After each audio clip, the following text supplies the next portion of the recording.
Bon après-midi, chers internautes. Merci et bienvenue sur Rising Ocean pour une émission spéciale dans le cadre de l'école de l'écologie organisée par la Center for Research and Studies en collaboration avec les partenaires de la région de l'océan Indien pour la mise en mouvement du peuple de l'océan Indien.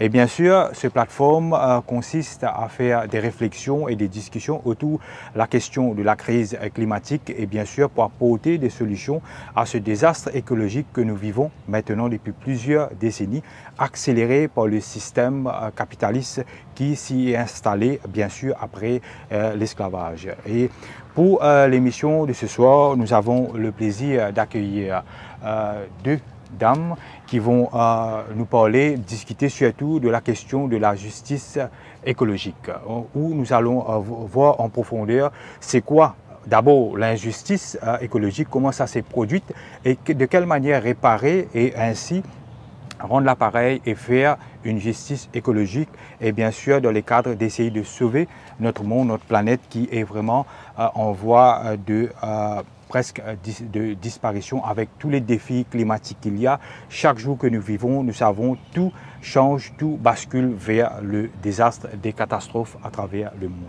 Et pour en discuter, nous avons le plaisir d'accueillir deux personnes qui ont longuement, grandement animé les discussions autour de l'école de l'écologie. Nous parlons bien sûr de madame, notre amie Françoise Vergès qui vient de France, donc de très très loin.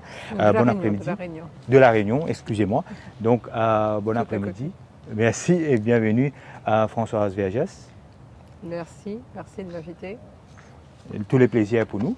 Et nous avons aussi Zou Randria Marou, qui vient bien sûr de l'île de Madagascar, notre île sœur tout à côté ici. Donc, bon après-midi, merci et bienvenue Zou Randria Marou. Oui, bon après-midi à vous aussi et merci beaucoup pour cette invitation. Bien sûr. Donc, mesdames, nous allons discuter de la question de la justice écologique. Mais avant qu'on démarre la discussion, j'aimerais bien que vous-même vous vous présentez un peu ce que vous faites, votre parcours, peut-être professionnel, mais surtout le militantisme et l'engagement, comment ça a démarré. Peut-être on démarre avec Zou. Oui, alors j'essaie d'être ce qu'on pourrait appeler... je suis d'abord une activiste, hein, une militante féministe des droits de l'homme. Je dirais plutôt écoféministe hein, depuis quelque temps, oui. Depuis que je me suis rendu compte de la gravité de la crise écologique à laquelle nous faisons face. Et donc j'essaie de faire mon travail de militante de manière professionnelle.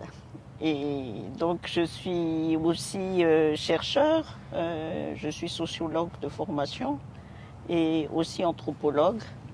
Et je travaille beaucoup en ce moment sur le problème des politiques de développement et comment arriver à un modèle de développement justement qui nous sorte de cette crise écologique qui a été causée justement par le modèle de développement dominant qui nous a été d'ailleurs imposé, hein, oui. Qui n'était pas du tout de notre choix. Voilà.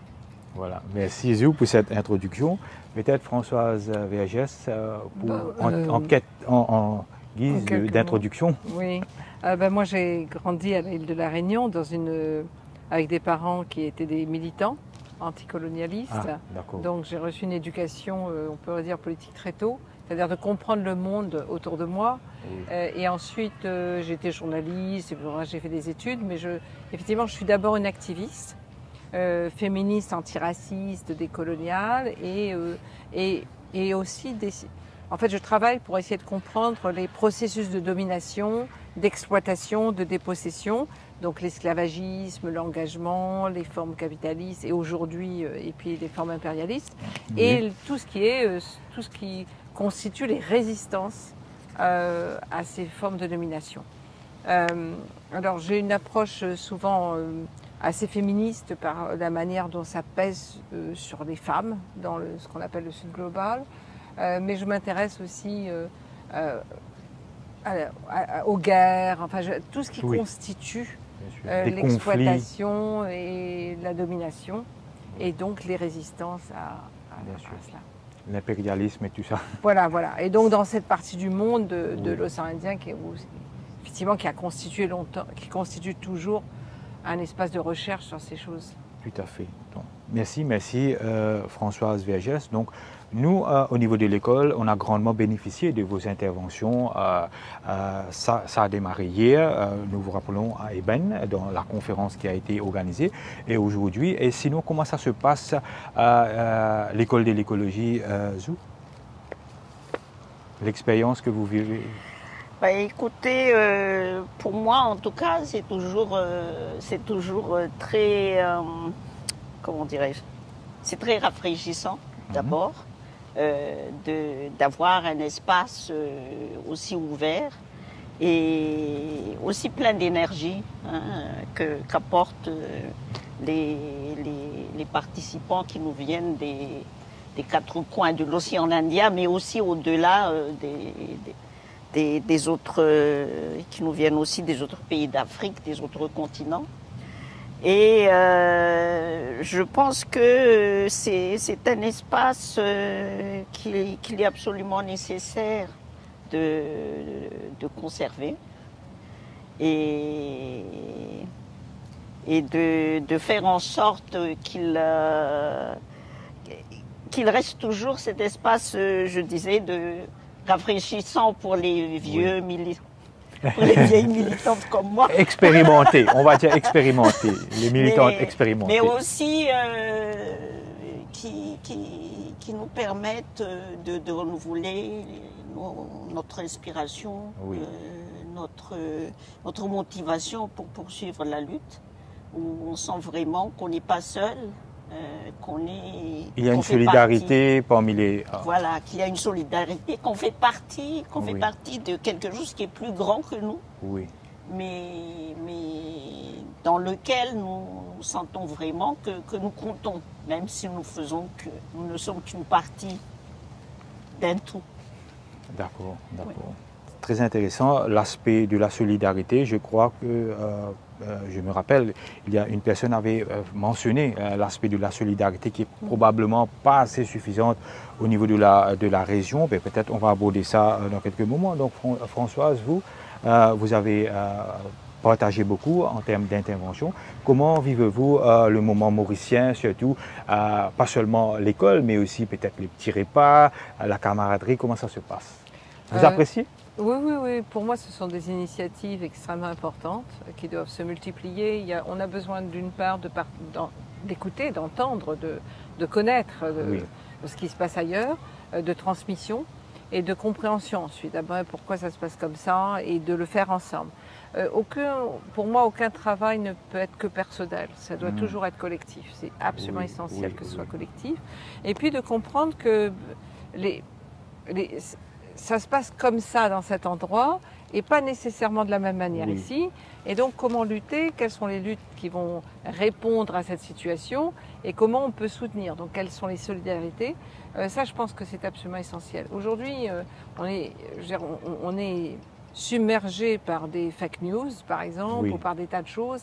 Et donc, il y a ce besoin de ces écoles. Et puis, c'est effectivement... pour rétablir les faits. Et rétablir les faits. Et puis, toutes ces personnes, comme les ESO, qui viennent du Congo, de l'Ouganda, d'Afrique du Sud, du Mozambique, et aussi donc du sud-ouest de l'océan Indien, des îles de...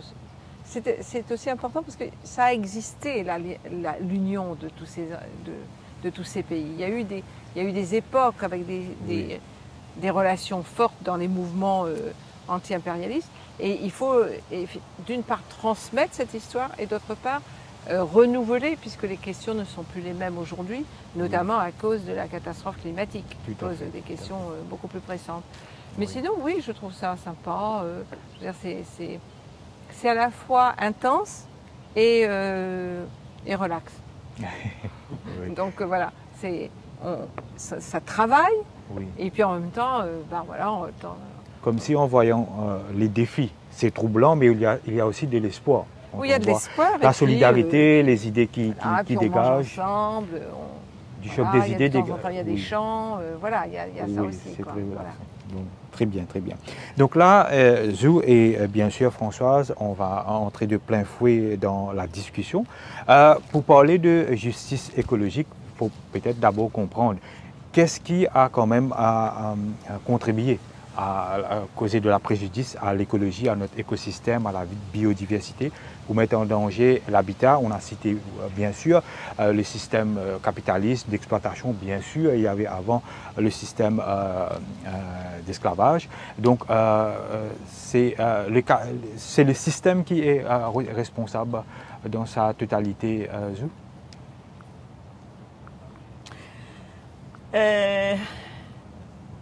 Oui, le système capitaliste, bien sûr, basé sur le profit et bien sûr la production. Basé sur le profit, mais il y a une chose qu'il ne faut pas oublier.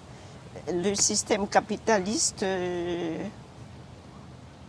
a ses origines, qui remontent très loin.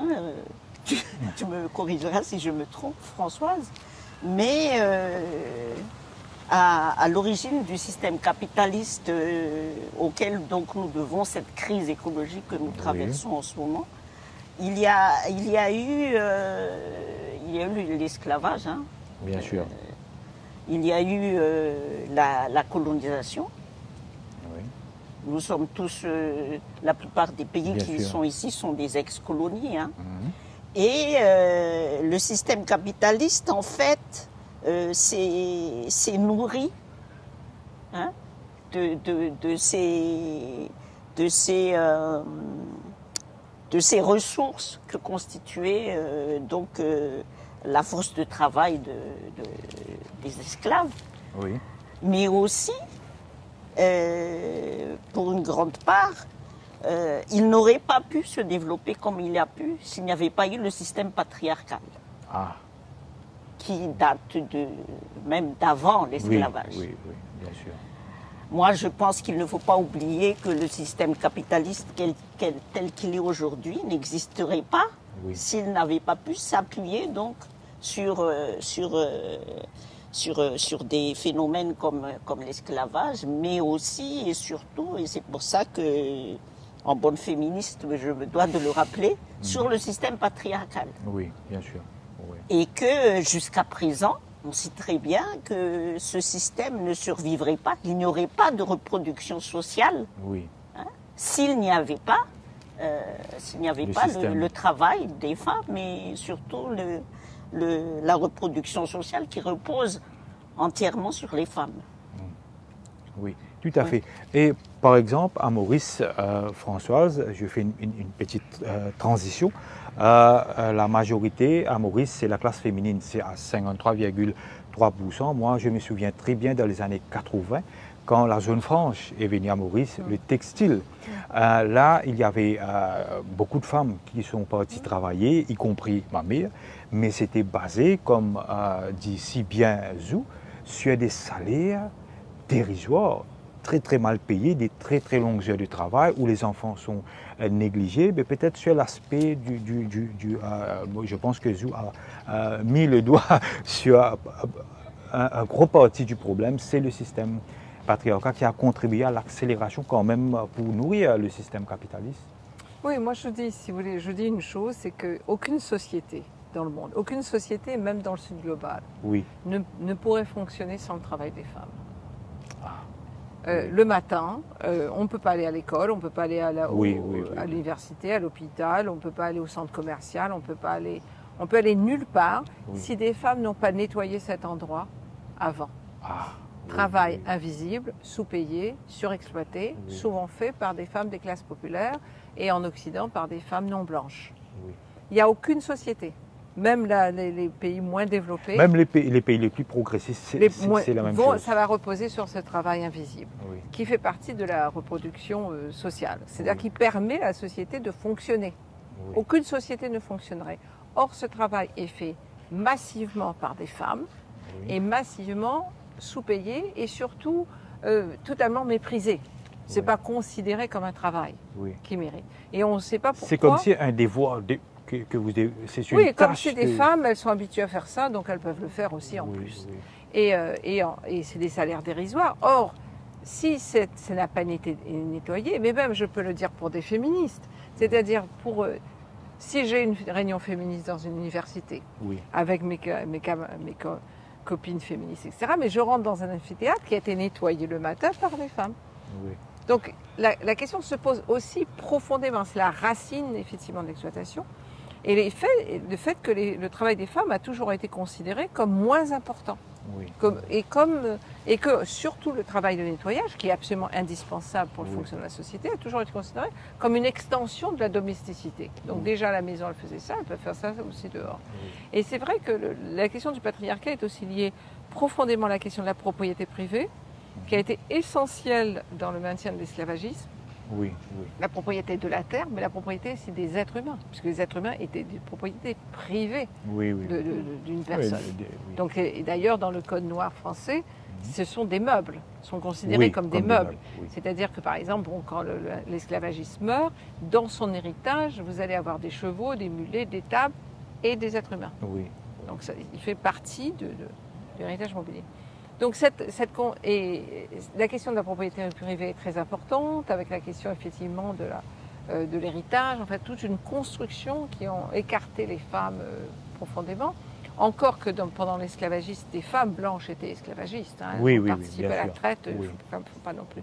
Mais les féministes des peuples autochtones d'Amérique centrale, elles disent pas de décolonisation sans dépatriarcalisation. C'est-à-dire qu'il n'y aura pas de décolonisation si on ne met pas fin au patriarcat. Donc on aura la décolonisation comme vraiment la libération, pas celle seulement l'accès à l'indépendance. Donc effectivement, la question... en fait, la domination, le capitalisme, il est raciste, il est patriarcal, il est effectivement basé sur la dépossession et l'exploitation. Mais il est sexiste, il est misogyne et il est raciste. Tout à fait, Françoise. Sinon aussi, dans le monde d'aujourd'hui, nous voyons aussi que la femme est sur le lieu de travail. Il y a toujours de la discrimination en termes de salaire, il y a des disparités en termes de promotion. Pourtant, aujourd'hui, à travers le monde, nous voyons des femmes ministres, premiers ministres ou présidents. Nous avons beaucoup d'exemples comme ça, des femmes pilotes, des femmes qui malgré les tâches qu'ils font de carer, ils arrivent à faire tout ça, mais ils sont toujours mal rémunérés, mal vus, et surtout qu'ils ont plus de défis en termes de biologie, de par leur corps et tout ça. Donc, sentez-vous même très sous-représentés dans la politique. Ce n'est pas aussi simple que ça de se faire une place dans la politique. Que pensez-vous de ça, Azou? Écoutez, je pense que, évidemment, pour moi, il est évident que c'est tout à fait injuste que les femmes continuent à être sous-payées alors qu'elles ont une position égale à celle des hommes dans ce qu'on appelle la hiérarchie. La hiérarchie professionnelle. C'est un mot un peu dur à... Oui. Mais, si vous voulez, moi... Et je ne sais pas si j'ai tort ou raison, mais en tout cas, mon féminisme à moi consiste à me dire que je fais partie des privilégiés, du petit pourcentage de femmes qui ont eu la chance d'avoir une clarté, d'avoir pu avoir accès à l'éducation, d'avoir pu faire un métier, le métier que je veux faire, j'ai la chance de pouvoir le faire. J'essaie de voir la situation des femmes et de l'évaluer par rapport aux 99% des non privilégiés comme moi et de comment ça se passe pour elles. Alors pour moi, c'est aussi l'une de mes grandes préoccupations face à la crise écologique que nous traversons en ce moment, c'est que ce sont les femmes et les enfants qui sont en première ligne des impacts destructeurs de cette crise écologique. C'est aussi, en tant qu'écoféministe, pour moi, c'est le drame auquel nous devons aussi essayer de mettre fin, en commençant par nous rendre compte un peu plus de cela. Il ne s'agit pas, c'est pas un slogan de féministe. Hein. Oui, hein? Bien sûr. Le fait de dire que les femmes sont les plus vulnérables et ce sont elles qui sont les plus impactées par la crise écologique, ce n'est pas un slogan féministe, c'est la réalité. Surtout dans nos pays, hein, du fait des rôles de genre qu'elle assume en termes de reproduction sociale, oui. En termes de gardienne du bien-être de la famille. Le bien-être de la famille, mais aussi de la nature. De la nature, oui. Hein? Les femmes ont ce rôle spécifique. Je ne suis pas en train de dire, je ne suis pas en train d'être essentialiste. Hein? Je suis en train de dire que les femmes sont, du fait des conditions matérielles dans lesquelles elles vivent, hein? Oui. Elles ne le sont pas par essence, elles ne le sont pas naturellement, mais du fait des conditions matérielles dans lesquelles elles vivent, les femmes sont plus affectées que les hommes par les destructions que subit la nature. Tout à fait. Quand l'eau se raréfie, quand la terre se dégrade et qu'elle devient de plus en plus difficile à cultiver, quand notre environnement est en voie de déliquescence, comme on le voit en ce moment, oui. Ce sont les femmes qui sont les premières affectées par tout ça. Oui. Et encore une fois, c'est à cause des conditions matérielles de leur existence et pas parce que, comme dirait le patriarcat, bon, ben, elles ont été faites comme ça, hein, c'est Dieu qui le veut, et voilà. La hiérarchie levée comme ça. Oui, très très intéressant ce que vous dites, Zou.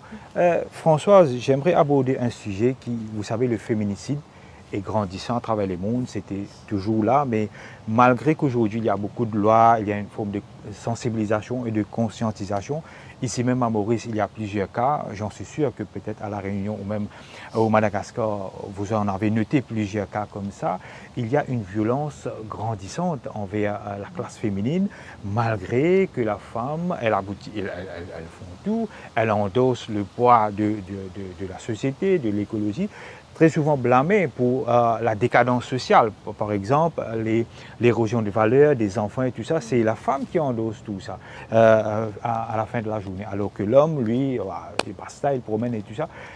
Que pensez-vous de ça? Alors, il y a plusieurs choses. Déjà, pour ce que vous disiez auparavant, moi je comprends effectivement, les femmes ont eu du mal à accéder à des positions de responsabilité. Mais pour moi, par exemple, une femme de l'armée des États-Unis, qu'elle devienne générale, c'est pas ma copine. Hein. Ah. Je veux dire, c'est pas ma copine. Ok, hein. ok, oui, je comprends. Voilà.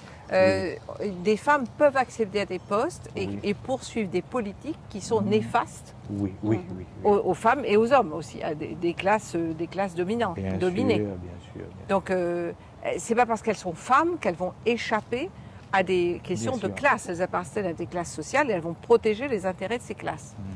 Sur la question des féminicides, effectivement, ce qui est apparu, parce qu'on savait que les femmes étaient tuées facilement, hein, et en toute impunité, ce qui change, c'est que les femmes se sont révoltées énormément pour dire il n'est pas question que ça continue. Oui. Donc elles ont d'abord ce mot, ce terme de féminicide, et a été mis en avant. Et ce n'est pas qu'un slogan, comme disait. Pour désigner le fait de tuer une femme parce qu'elle est une femme. Oui. Parce qu'elle est une femme, pas en tant que femme qu'elle est assassinée. Oui. Et donc il y a c'est extrêmement important effectivement d'avoir mis ce mot et puis de voir pourquoi il y a une telle violence contre les femmes et les petites filles, mais aussi, en fait, ce sont les premières victimes de la crise climatique, ce sont les premières victimes des guerres, ce sont les premières victimes des génocides, ce sont les premières victimes avec les enfants et les personnes âgées. Ce sont les premières victimes de tout ce qui est de la brutalité. Maintenant, il ne faut pas même penser... des vols à l'arraché, des fois, les dames retraitées sont prises possibles et tout ça. La torture ne leur est pas épargnée, la prison ne leur est pas épargnée. Maintenant, il faut faire attention de penser... ça ne veut pas dire que tous les hommes s'en sortent. Il y a des hommes aussi qui sont, parce que, il n'y a qu'à voir en ce moment en Palestine ou ce qu'on a pu voir en Irak, il y a des hommes qui sont aussi considérés comme tuables, qu'on peut les tuer facilement. Mais pour revenir sur la question du féminicide, c'est vrai que ça pose la question de la société même, de comment des hommes, la société encourage et même à légitimer, continue à légitimer longtemps la violence des hommes. La violence des hommes. C'est-à-dire, il y avait, je sais pas, il y avait un célèbre président de la France qui disait « On n'est pas un homme si à 50 ans on n'a pas une Rolex ». Donc, l'idée du succès et de la réussite, c'était cela. Et machisé comme si voilà, donc le machisme, etc., la puissance, le profit, tout ça. C'était pas de devenir, par exemple, médecin, de sauver des vies, ou je sais pas, ou d'être instituteur et d'apprendre aux enfants. C'est évalué par le succès, évalué par par le succès, par un succès vraiment de dominant, quoi. Donc c'est vrai que c'est et de plus en plus, la société capitaliste néolibérale offre un rôle aux hommes de dominer, plus de devenir riche et de dominer. Donc il faut casser ça, il faut absolument casser ça. Et il y a une sociologue mexicaine qui a beaucoup étudié, parce que vous savez, au nord du Mexique, le long de la frontière avec les États-Unis, il y avait énormément de féminicides, mais énormément. C'était les femmes qui travaillaient dans les usines comme ici de textile, là, comme voilà, ça avait été installé. On évoquait là. tout. Voilà, les maquiladoras. Et il y avait des féminicides massifs. Mais massif, c'est-à-dire que, je sais pas moi, c'était régulièrement 5-6 cadavres de femmes trouvés dans la rue. Donc il y a une féministe... Comme s'il faut aussi passer un message, comme une féministe. C'est fait par exprès. C'est ce qu'elle disait, c'est que le message qui était passé, c'est « tu veux devenir libre, voilà ce qui va t'arriver ». Donc c'était vraiment de rappeler la domination par des formes brutales, et elle parlait de cette forme de machisme qui était associée aussi au succès. C'est-à-dire qu'elle racontait qu'on disait à des jeunes hommes, prouve que tu es un homme en prouvant que tu peux tuer. Que tu peux tuer sans retenue, sans que tu sois puni. Donc on est face aussi à une culture du viol, une culture de la brutalité, une culture de la soldatesque. Enfin, on voit, quoi. Je veux dire, ce qui est montré comme qu'est-ce qui est un homme, c'est d'être brutal et dominant. Donc il y a aussi d'autres images quand même. Tous les hommes ne sont pas comme ça quand même. C'est pas... Oui, bien sûr. Et donc ça a à voir avec effectivement une masculinité qui se sent menacée et qui répond par le meurtre. Mais c'était très important de montrer ça, de montrer que c'est massif et de montrer que ça a aussi beaucoup visé, ça vise beaucoup des femmes des classes populaires, des femmes qui ont été vulnérabilisées déjà par le système. C'est pas que ça le féminicide, mais le féminicide de masse. Il y a aussi la violence économique, par exemple, suffoquer une femme. Extrêmement forte. Je veux dire, le fait que malgré tout, encore aujourd'hui, Zou disait c'est les femmes les victimes, mais on sait que même par exemple une femme, mais même dans un pays du Sud, je veux dire, si elle divorce, elle perd beaucoup de revenus. Et elle va se retrouver avec des enfants. Je veux dire, il y a le système capitaliste, patriarcal, raciste. Et fait par les hommes pour les hommes, vous dites. Mais pas pour tous les hommes non plus. Il faut faire attention. Pas tous les hommes ne sont bénéficiaires. Je veux dire, ceux qui sont ouvriers dans les mines à creuser au Congo, tout ça, ou qui sont ouvriers agricoles, ils sont pas bénéficiaires. Ça dépend de votre classe sociale. Il y a des questions de classe sociale. Il y a une ségrégation déjà. Oui. Et vous avez évoqué des points très très intéressants, tout comme Zou, Françoise, en parlant des hommes forts, des hommes machos. On voit depuis quelque temps la remontée un peu, la droitisation un peu du leadership dans le monde. Nous avons vu Donald Trump revenir, nous avons vu l'image de comme si Poutine, un homme bien robuste et très macho qui revient, comme si c'était un peu la nouvelle tendance. Vous savez, même en Chine, au Corée du Nord, n'en parlons plus de ça. Donc c'est une tendance peut-être à travers une forme d'imposition politique, de comme si de mettre le point sur la table pour dire que les hommes sont toujours là pour dominer. Zou?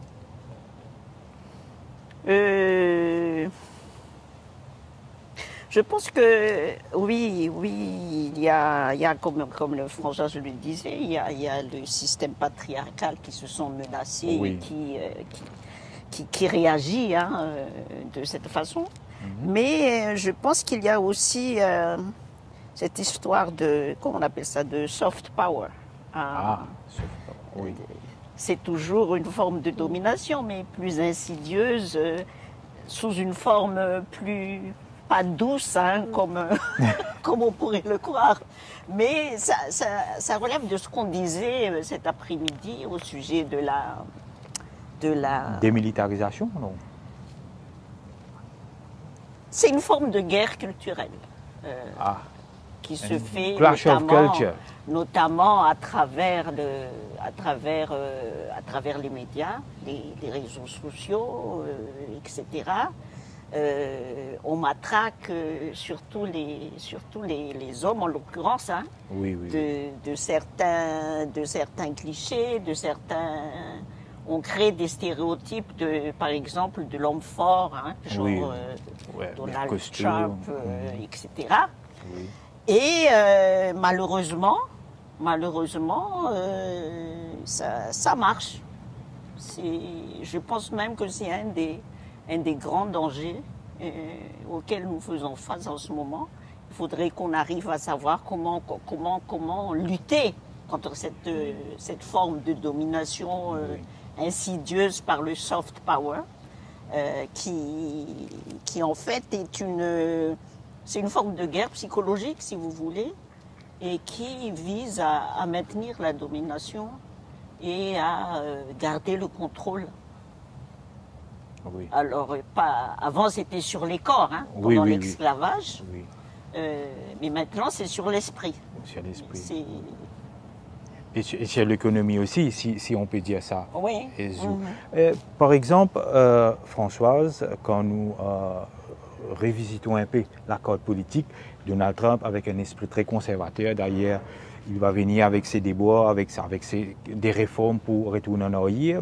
Même en France, on a vu la montée de l'extrême droite. On parle là bien sûr de Marine Le Pen, même d'Éric Zemmour. Peut-être il n'a pas... À un moment, il était un peu, pour les présidentielles, il était un peu en effervescence. Pour la suite, il a chuté à cause certains commentaires, notamment son fidélité à Vladimir Poutine et tout ça. Il y a quand même une tendance qui se dessine. Et heureusement que le Front National a pu faire barrage quand même à l'extrême droite. Donc cette tendance-là, pensez-vous que c'est aussi pour envoyer des messages forts que nous sommes toujours là?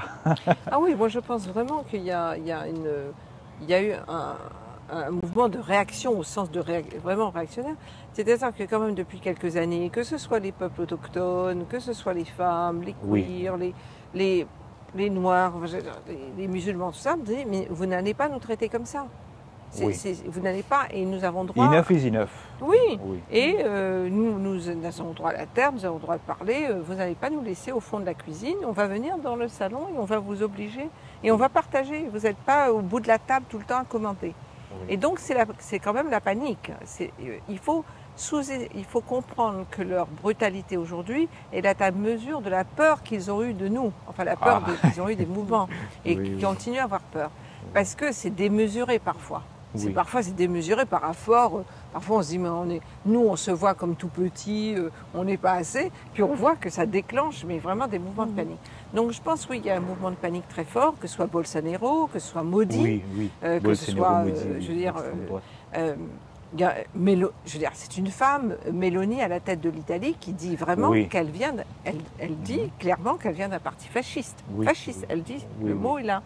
Donc on voit effectivement monter dans le monde une réaction à tout ce qui a été les progrès gagnés par les luttes sur des tas de questions sociales, des femmes, de toutes les communautés qui étaient discriminées, des peuples autochtones qui réclament la terre et l'eau. Enfin, donc il y a aussi cette prise de conscience qui est planétaire, qu'il y a trop d'injustice, qu'il y a trop d'inégalités. Ça a toujours été comme ça, mais là, avec l'accélération à cause des guerres et de la crise climatique, les gens disent non mais ça suffit là ça. Donc eux ils se réorganisent pour frapper. Mais ces partis d'extrême droite ou ces mouvements d'extrême droite sont absolument soutenus par le capitalisme. Il n'y a pas de problème. Oui. Je veux dire, le nombre de milliardaires qui étaient derrière Trump ou le nombre de milliardaires qui étaient derrière Bolsonaro. Oui. Et quand Meloni est arrivée au pouvoir en Italie, on a dit « Oh, l'économie italienne ». Mais il n'y a pas eu de problème du tout. Il n'y a pas eu de problème du tout parce que finalement, il y a une entente tant que les partis d'extrême droite s'occupent de criminaliser les migrants, de leur rendre la vie impossible, de revenir sur les droits des femmes, de revenir sur les droits des gays. Bon, ça ne gêne pas le capitalisme néolibéral, ça. Oui. Ça ne va pas le gêner profondément. Oui. Donc on voit aussi une alliance entre le monde du business, le monde financier, et cette extrême droite. Ça n'a pas gêné. Vous avez dans ce qu'on appelle l'Europe, la communauté européenne, l'Europe qui se dit, voilà, les droits humains, etc. Vous avez quand même Orban en Hongrie. Vous avez eu pendant très longtemps en Pologne un parti, PiS, qui était un parti absolument d'extrême droite. Vous avez Meloni et vous avez des montées de mouvements d'extrême droite partout. De la France, la Belgique, partout. Donc on voit, et puis en Amérique et en Amérique du Sud, regardez qui est à la tête de l'Argentine. Javier Milei, qui dit les choses les pires sur les femmes. Oui. Donc on voit effectivement ça arriver. Et c'est pour ça qu'il y a une grande importance aujourd'hui de réévaluer ce que sont les extrêmes droites d'aujourd'hui, qui ne sont pas les mêmes que celles des années 30, comme on dit. Oui. Et que ce n'est pas seulement en Occident, c'est partout. C'est une tendance mondiale, vous avez dit, même en Inde, en Asie, dans des pays. Une tendance mondiale. On sait que, par exemple, ce sont des moines bouddhistes qui ont poussé à Myanmar à la réaction contre les musulmans rohingyas. Oui. Donc, je veux dire, même, donc on voit le rôle d'une religion qu'on disait une religion de paix. Donc, c'est vraiment, il faut vraiment faire attention à ce mouvement qui utilise la force et qui utilise la criminalisation beaucoup. C'est-à-dire de criminaliser la dissidence, on pourrait dire. C'est-à-dire de criminaliser les gens qui disent « mais non, ça ne va pas ». Ça devient vraiment… Il y a des lois qui sont prises aujourd'hui pour empêcher la parole. Oui, parce que vraiment, la parole leur fait peur. C'est comme disait Zou, ils ont le soft power, mais nous aussi, on a le soft power. Donc ils finissent par avoir peur des mots qu'on dit. Ah. On dit « Black Lives Matter », ça leur fait peur. On dit « la Palestine vivra », ça leur fait peur. Ce sont des mots… Mais la force de ces mots leur fait peur aussi. Oui. Donc il faut voir qu'ils ont tellement peur parce qu'ils voient que leur monde n'est pas tenable et que beaucoup de gens sont contre, qui renforcent, si vous voulez, les lois et les protections par la police et l'armée et la justice pour protéger leur monde. Mais il faut continuer à se battre. Il faut continuer à se battre. Parce que c'est vrai, ce sont des forces très menaçantes et ce sont des forces soit climato-sceptiques. Justement, pour Trump, Poutine, oui. Mais qui n'empêche pas pour autant que le business continue. Oui. Hein, et ils sont climato-sceptiques, ou alors parfois ils sont pour des transitions, mais en faisant porter le prix de la transition aux pays du Sud. Oui. Toujours, c'est toujours donc, les Sud qui payent la note salée. Ils ne nous sauveront pas, au contraire. D'ailleurs, pendant la Covid, on a vu Donald Trump dire qu'on peut se guérir du Covid avec la Javel. Avec le Javel et tout ça. Donc, Zou, très intéressant ce que vous dites, Françoise. Et aussi, toujours pendant les guerres, là, on a vu avec le conflit israélo-palestine ou même Russie-Ukraine, toujours les très grosses portions des victimes, ce sont toujours les femmes. On a vu beaucoup d'âmes massacrées, des enfants. Donc, il se trouve que toujours, les femmes sont toujours victimes, en d'autres mots.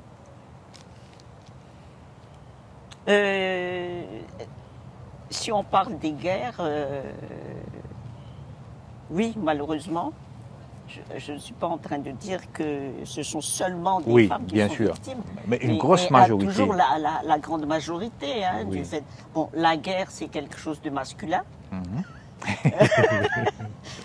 Pour ne pas changer. C'est quelque chose donc qui est en principe réservé aux hommes. Donc, les Et femmes... quand je dis ça, il y a 4 hommes qui me guettent. Oui.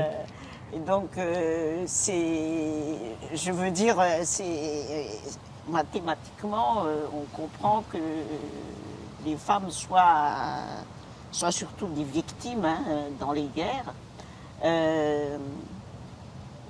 Mais je ne suis pas sûre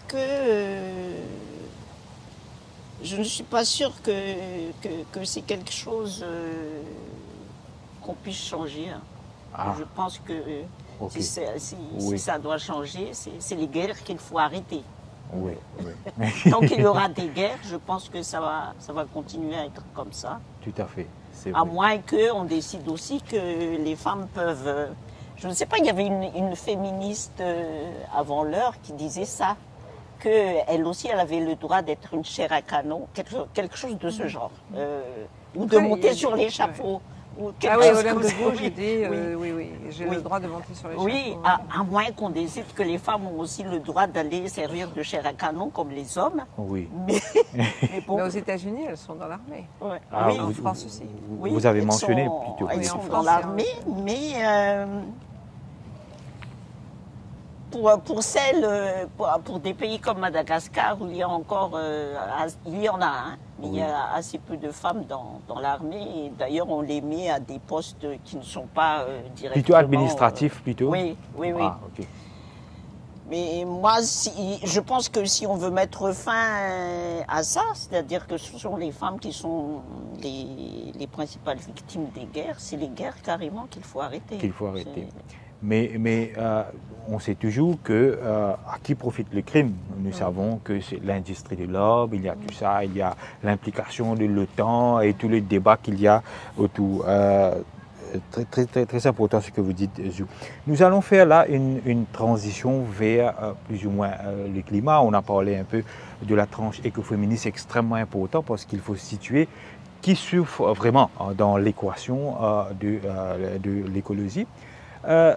Françoise Vergès, j'aimerais vous demander, il est vrai qu'avec le système capitaliste, accéléré bien sûr par l'esclavage, l'activité de dépouillement des ressources, d'exploitation des ressources à outrance, où on a privilégié le profit au détriment de la vie, mais il y a aussi le facteur scientifique. Le monde, la Terre, l'univers a constamment, vous savez, évolué avec le temps. Il y a la science qui est impliquée.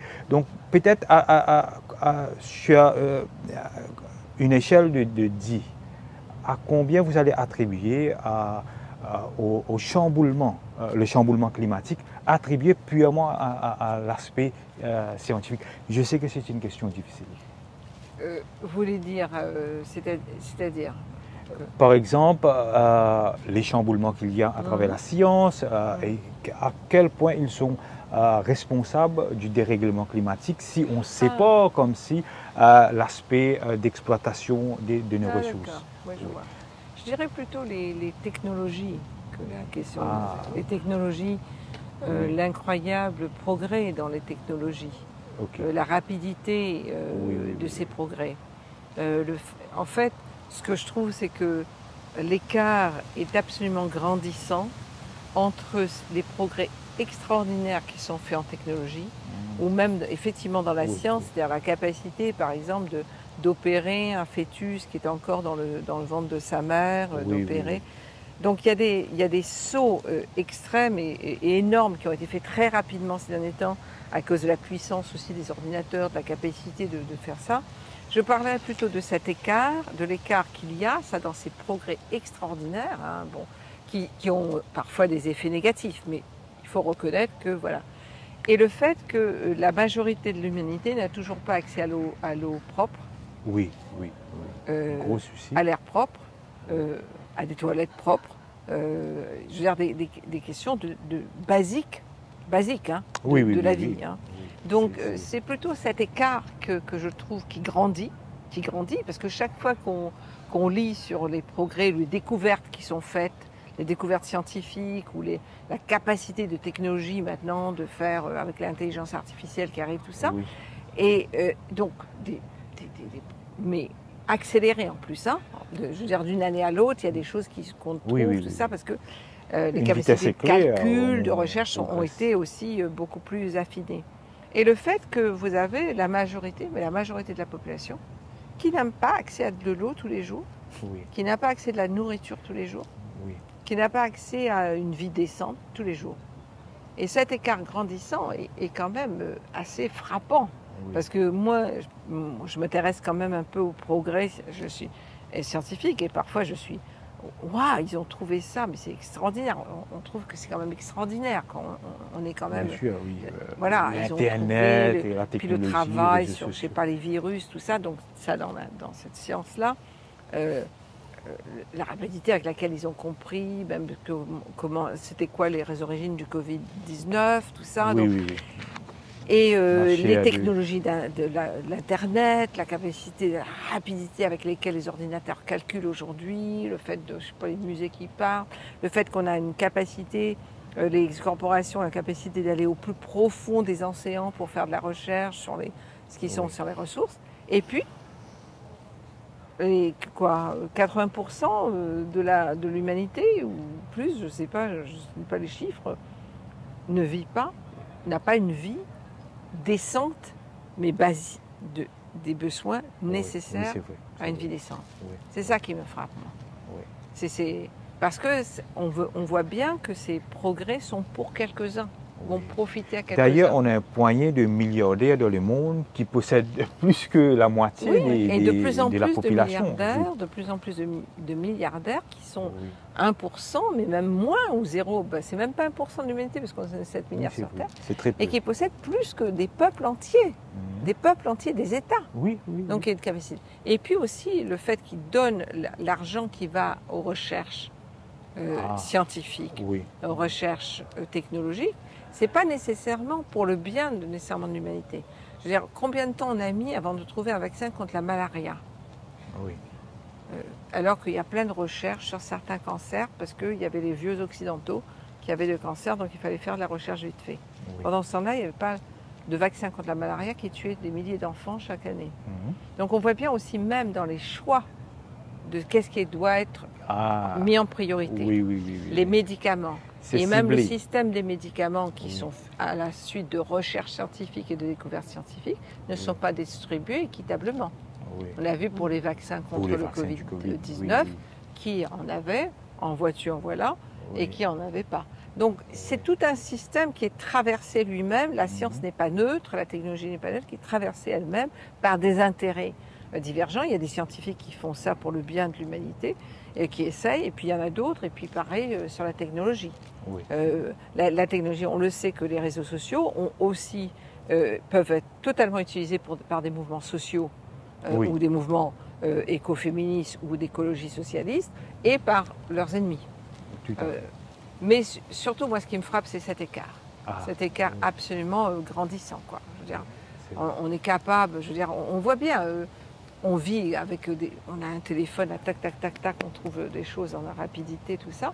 Mais, je sais pas, à quelques mètres de nous, il y aura quelqu'un qui n'aura pas accès à de l'eau potable tous les jours. Tout à fait, oui. Donc, il y a un gros déséquilibre énorme. Et qui grandit. Et c'est choquant. Et c'est choquant, tout à fait. Comme vous avez même cité, pendant la pandémie, pour les vaccins, les pays africains ont beaucoup souffert, alors qu'il y avait en stockage. Et pourquoi pas rendre le logiciel libre, par exemple? Et tout le truc sur le sida aussi, les recherches, je veux dire, vraiment. Il y a des gros intérêts commerciaux, comme on dit.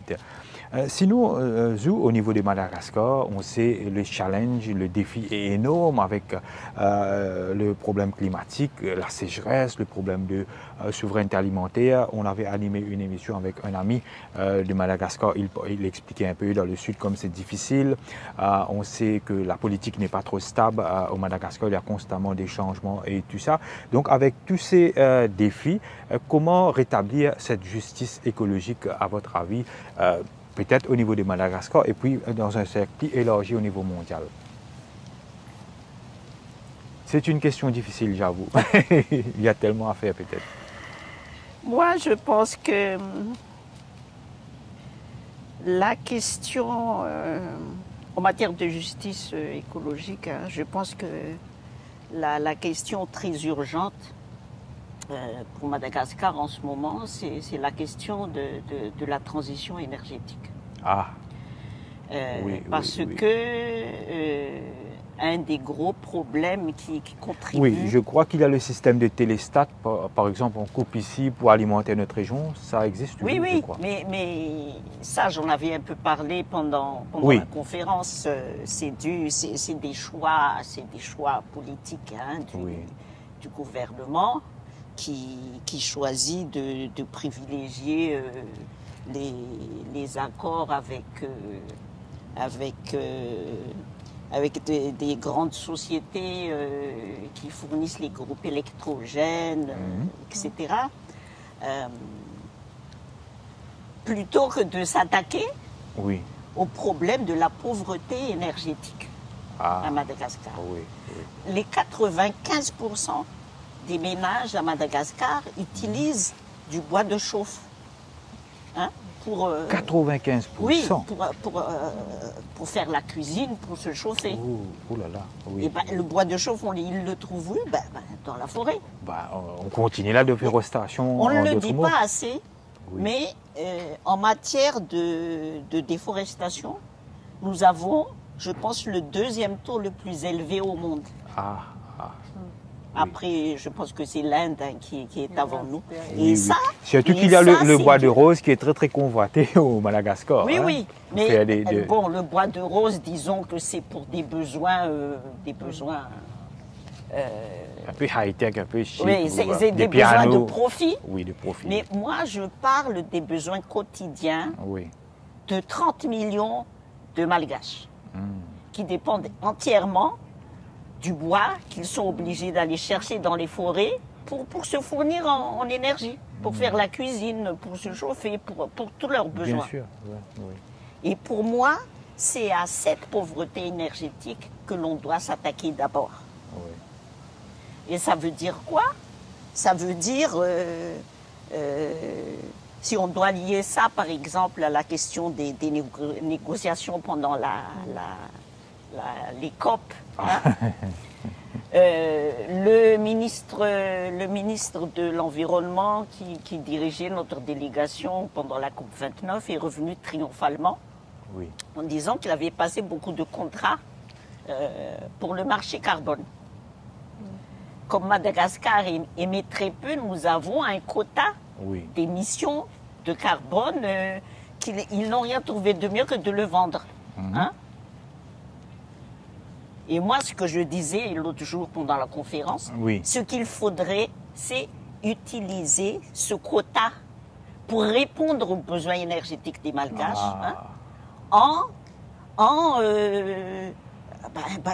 utiliser le quota que nous avons, utiliser l'huile lourde qu'on préfère importer,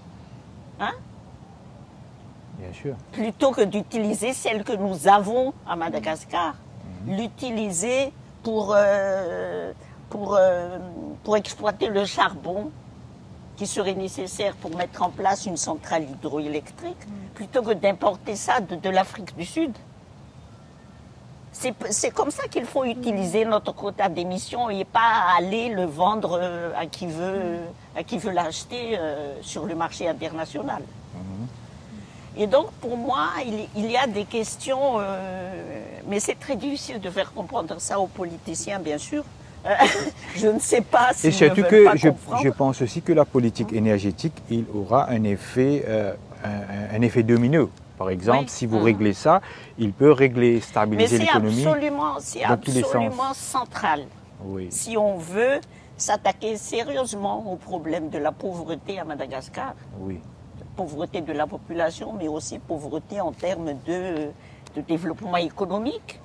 C'est parce que l'accès à l'énergie, même pour les entreprises qui voudraient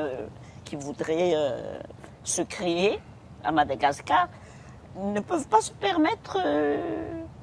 Les petites et moyennes entreprises malgaches n'ont pas les moyens d'acheter l'électricité au prix où il est à Madagascar actuellement. Ça freine complètement l'économie. Comme je le disais, la population est dans un état de pauvreté énergétique terrible.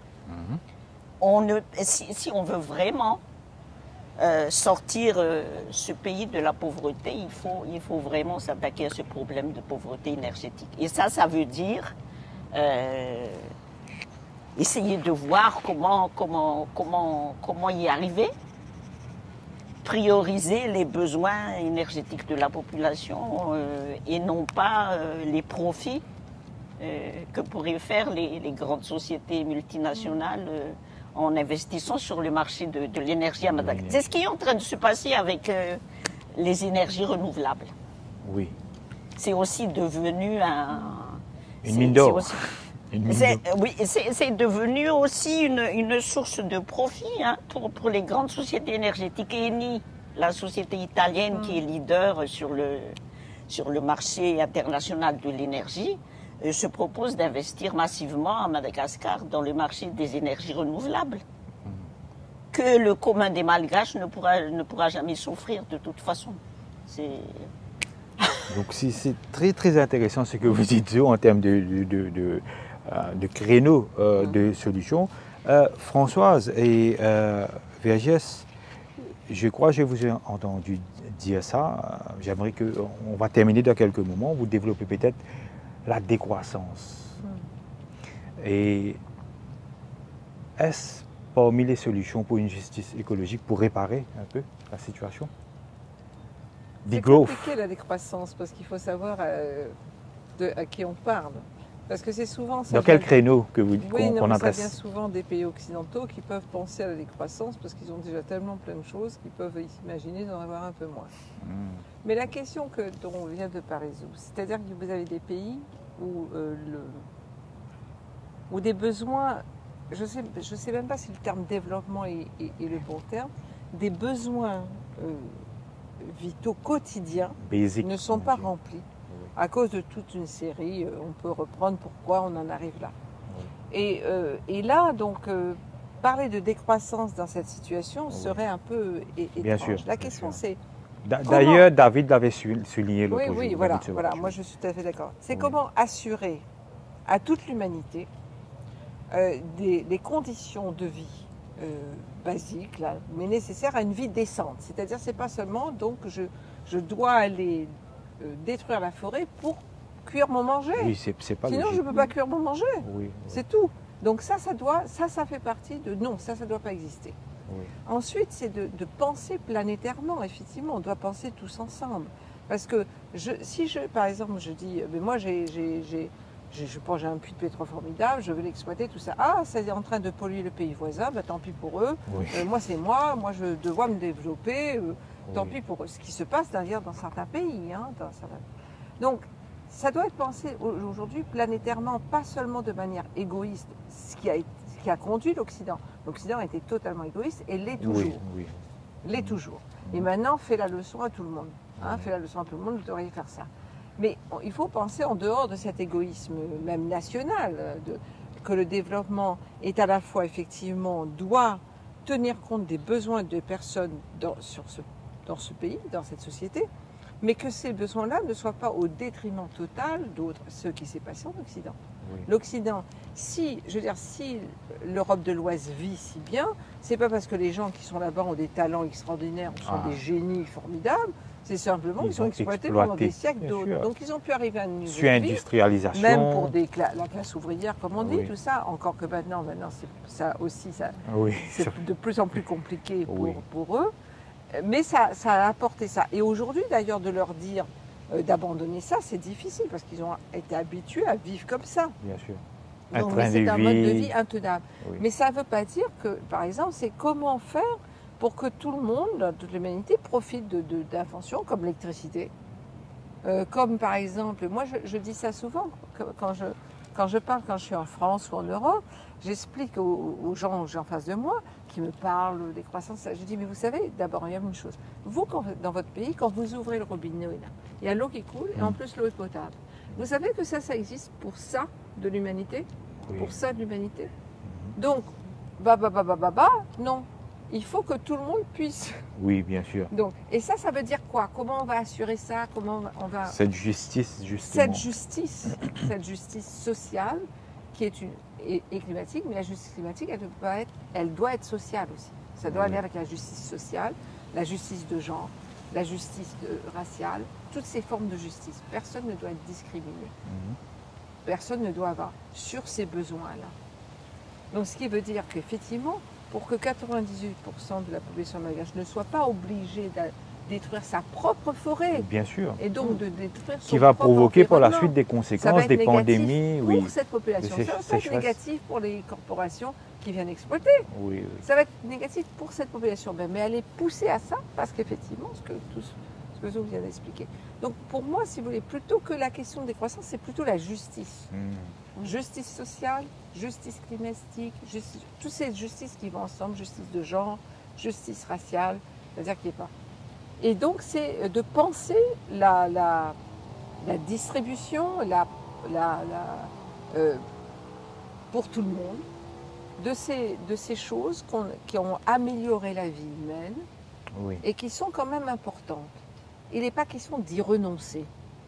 On ne va pas, par exemple, redire aux femmes d'aller laver le linge à la rivière parce qu'il faut renoncer à la machine à laver. Je veux dire, on se calme là.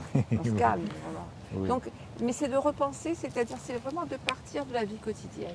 Oui. J'ai besoin de quoi pour la vie quotidienne? Et après, par exemple, s'il y a un enfant, un bébé, de quoi a besoin ce bébé?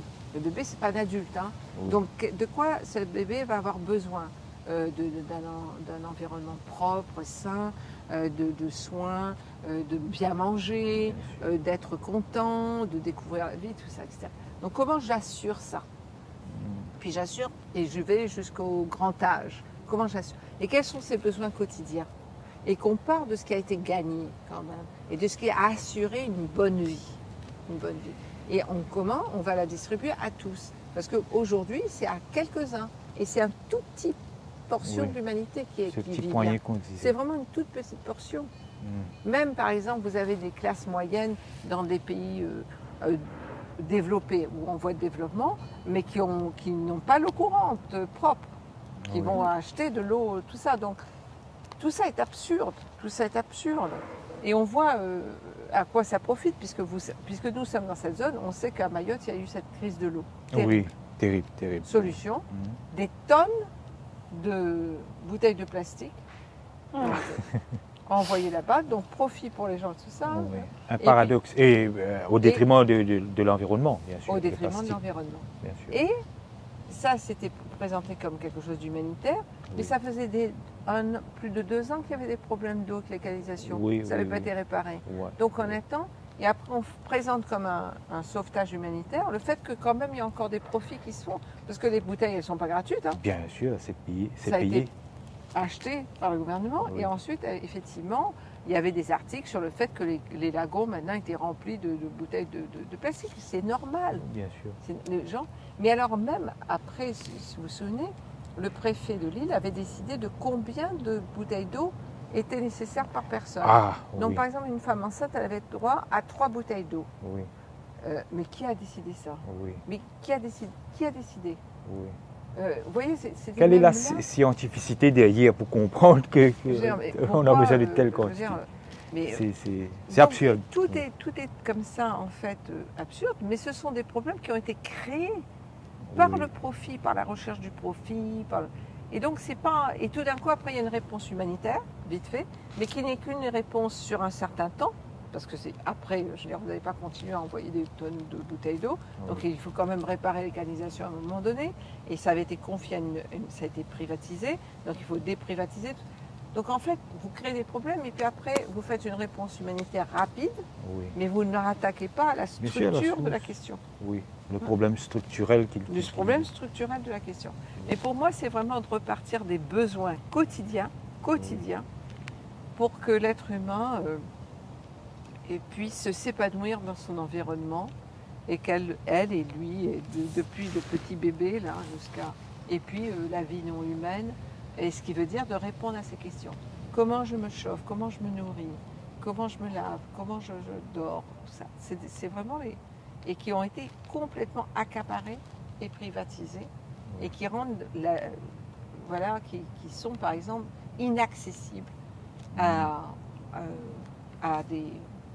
la majorité de l'humanité. Parce que ce ne sont pas des besoins extraordinaires, je veux dire, c'est des besoins qui sont en relation avec la vie humaine. Bien sûr. L'activité de tous les jours.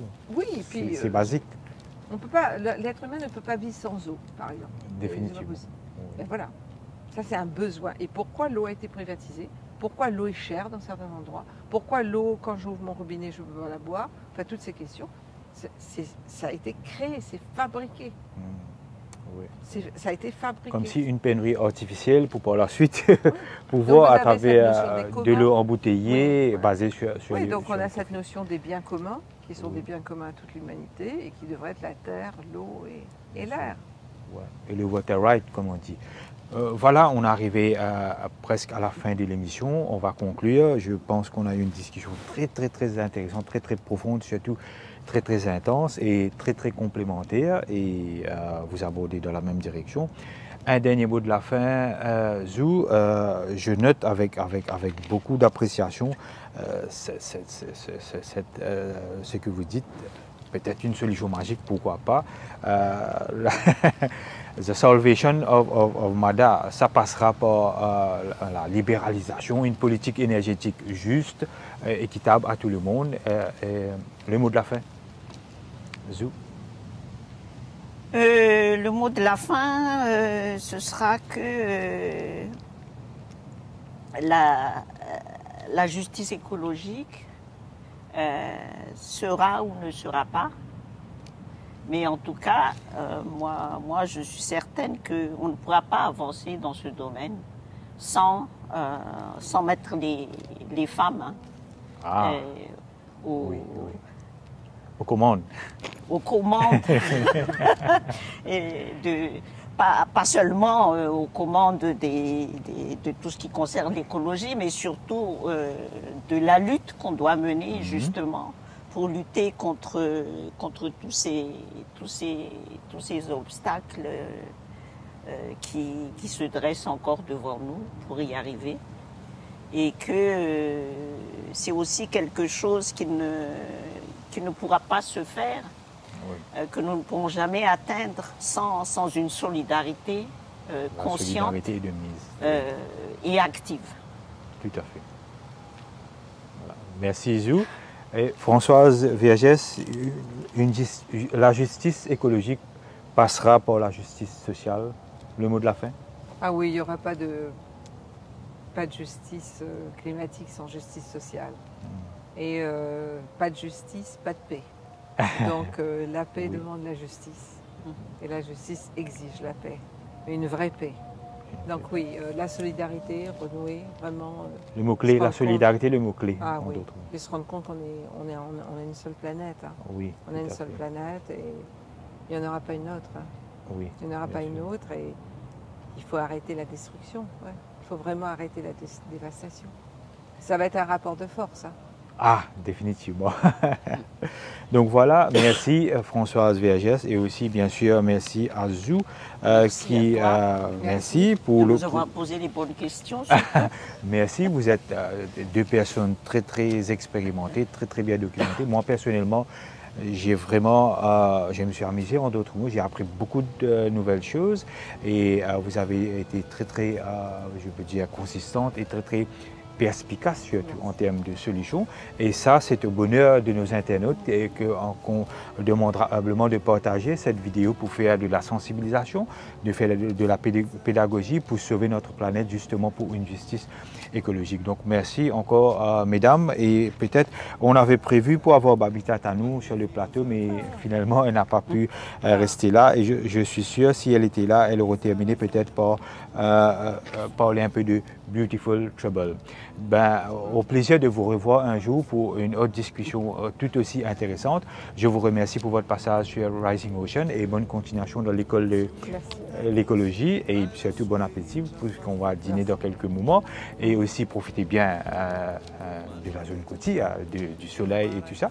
Merci à notre équipe technique qui a été très patiente à la régie. Là, il y a Yannick, il y a Hans, il y a bien sûr Monsieur Patrice, Monsieur le réalisateur, il y a Christina, il y a aussi Johan et on avait aussi quelques personnes dans l'audience qui étaient par là et bien sûr notre ami Stéphane Guya qui est vraiment le concepteur de l'émission Rising Ocean. À bientôt chez Internet pour une nouvelle émission bien sûr sur la tranche de l'école de l'écologie. Prenez bien soin de vous et bien sûr à bientôt. Merci, bye bye. Merci. Merci.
Ireo firavakao tsy mitsahatra manjafonao evitenao ho anisan'ireo nanatsanao velom-boly sy sariky no lalalako anao